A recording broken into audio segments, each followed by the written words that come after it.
चुके हैं ओके, मतलब। तो मेरा क्वेश्चन ये है कि आपने थोड़ा सा इसमें इनिशियली बताया था कि कैसे सैटेलाइट हैकिंग में आए, बट थोड़ा सा एक और बैकग्राउंड दो कि जब when you say you did your masters, तो पहले मास्टर्स कहाँ से करी, and then in your masters क्या टॉपिक थे जो मास्टर्स के बाद ये इंस्पिरेशन आई कि अब मैं सैटेलाइट हैक करूंगा, तो थोड़ा यार सा उसमें एक्चुअली बैकग्राउंड। पता है, ये इंस्पिरेशन मास्टर से नहीं आई, ये इंस्पिरेशन मुझे बचपन में थी।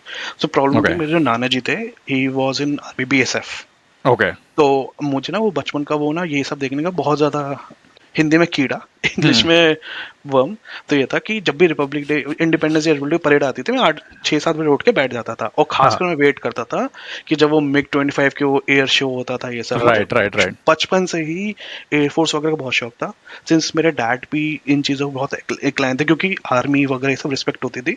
हम्म। तो ट्राई पुश कर रहे थे कि हम में से कोई नकारा डिफेंस में चला जाए। हाँ। मेरा ओके। आर्मी की तरफ झुकाव नहीं था, मेरा था एयरफोर्स की तरफ झुकाव। एयरफोर्स की तरफ, ओके। अनफॉर्चुनेटली नहीं हो पाया, आईज वीक थी, ये सब 2 3 चीजें थी।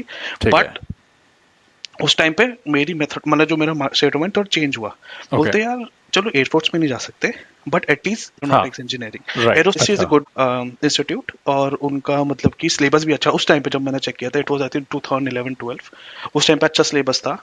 इनका अलग और एग्जाम होता है आईआईटी से? अलग एग्जाम होता है, अच्छा। और क्वेश्चंस मुश्किल आते हैं। अच्छा, मुझे आसान तो नहीं आते। मुझे भी नहीं पता था ना, आई एम प्रीटी श्योर कि बहुत सारे लोगों को ये पता ही नहीं होगा कि आईआईएसटी भी होता है अब कुछ शायद एक पता एग्जाम। हो, अब शायद पता हो, क्योंकि हो सकता है। अब बहुत ज्यादा वो आ गए हैं इसरो ने। Right. Like I am very proud to speak कि इसरो ने इतने अच्छे अच्छे मिशन करे कि लोग इवन बहुत जुड़े। For example if you look at, like मैं ऐसे ही ना सर्च कर रहा था कि यार इंडिया में कितनी एरोस्पेस से रिलेटेड, सैटेलाइट से रिलेटेड कंपनीज होगी। I was shock to see more than 15 companies जिनको इसरो सपोर्ट कर रहा है, गवर्नमेंट ऑफ इंडिया सपोर्ट कर रही है, and they are making some parts for the satellites in a अच्छा। very cheap.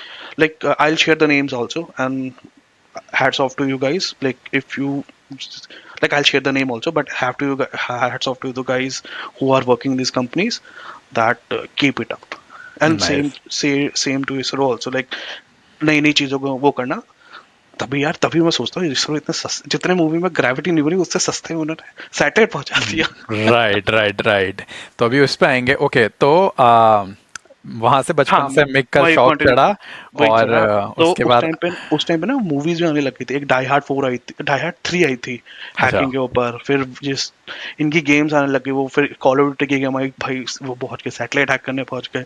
तो मेरा थोड़ा बहुत इन चीजों में भी लगा कि यार सैटेलाइट्स में तो इक्विपमेंट यूज होता होगा। ये थोड़ी राइट। ना तुम हाथ से फेंक रहे हो, लॉन्चर वगैरह होगा हर चीज, और बंदा मैनुअली चला रहा है, कहीं ना राइट। कहीं से चीज कनेक्ट होगी। तो उस राइट। टाइप से मेरा पेनिट्रेशन टेस्टिंग, साइबर सिक्योरिटी में झुकाव गया। उस टाइम पे इंडिया में भी जब मैं कर रहा था, जैसे जब मैंने बीटेक में स्टार्ट किया था कंप्यूटर साइंस, मैं I don't think so that time कोई इतने बड़े कोई कोर्स भी था, जैसे I think there is only one, कोई वेस्ट बंगाल में इंस्टीट्यूट था जिनका ऑफिशियली कोर्स था बीटेक का अच्छा। अबाउट सैटेलाइट वगैरह, बट उसमें भी बहुत कम सीट्स थी। तो मैंने नॉर्मल अपनी वो करी, और बीटेक ये करी। किस ईयर के आसपास की बात है? 2013 आई बिलीव, हाँ, 2013। ओके, हाँ, तब नहीं था कुछ ऐसा। इतना नहीं था, हैकिंग इंडिया में एटलीस्ट कुछ बहुत ज्यादा बड़े लेवल पे कुछ थी नहीं, लोगों को नहीं पता था, नहीं हैकिंग पता था। हैकिंग ही नहीं पता थी कि हैकिंग और साइबर सिक्योरिटी क्या नहीं होती नहीं, है। I think hacking they would be aware, क्योंकि कुछ थोड़े बहुत छोटे मोटे राइट, न्यूज राइट, आती ही राइट। रहती थी।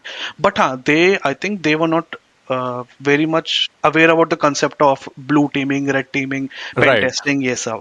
आई थिंक मेजोरिटी लोगों को हैकिंग जो था, जैसे जब मैं भी ये सब करता था, तो हैकिंग का मतलब लोगों के लिए होता था कि फेसबुक के, इंस्टाग्राम के, जीमेल के पासवर्ड चुरा लो, हाँ, ये अरे हैकिंग होती है इवन वो मेरा। वॉइप कॉलिंग हैकिंग आती थी कि हाँ, मेरे फोन से मुझे ही फोन आ रहा है। हाँ, हाँ, हाँ, तो ये मतलब इंडिया में एटलीस्ट आई हाँ, वुड से इंडिया में उस टाइम पे हैकिंग का सिनेरियो इतना था। मतलब लोग होंगे, पक्का होंगे जो बहुत अच्छे से करते होंगे, बट मेजोरिटी जनता के लिए हैकिंग वहीं तक लिमिटेड थी। वहीं तक आई लिमिटेड थिंक थी। अब बहुत स्कोप इसका बहुत ज्यादा बढ़ गया है।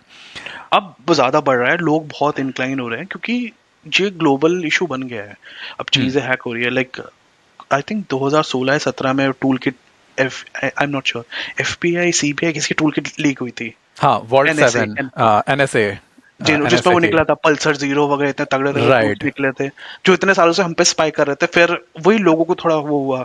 फिर 2016 वगैरह में अमेजोन का सर्वर डाउन किया गया था, जिससे बहुत सारे सोनी वगैरह ईमेल्स लीक हुई थी। राइट।